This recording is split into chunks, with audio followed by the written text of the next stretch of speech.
Hi friends, ఈరోజు మనం గార్డెన్లో ఫ్లవర్ బూస్టర్ లిక్విడ్ ఫర్టిలైజర్ తయారు చేసుకుందామా.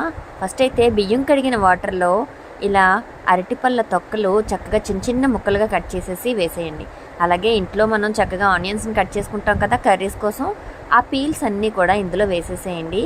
దీంట్లో కొంచెం ఎప్సమ్ సాల్ట్ కూడా కలిపేసి అలాగా ఒక 2 days వదిలేసామంటే చక్కగా మంచి ఎన్పీకే లిక్విడ్ ఫర్టిలైజర్ మనకి తయారైపోతుందండి.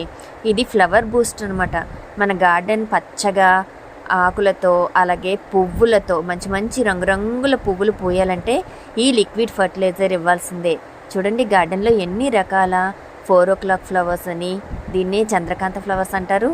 అలాగే మందారాలు, కనకాంబరాలు, గులాబీలు, ఇంకా ఒక్కటేంటండి ఎన్ని రకాల పువ్వులో మన గార్డెన్లో విరబూస్తూ ఉంటాయి. మరి తప్పకుండా ఈ లిక్విడ్ ఫర్టిలైజర్ తయారు చేసేసి మీరు కూడా గార్డెన్లోని మొక్కలకి ఇచ్చేసేయండి. ఓకేనండి, వీడియో నచ్చితే లైక్ చేయండి. బాయ్.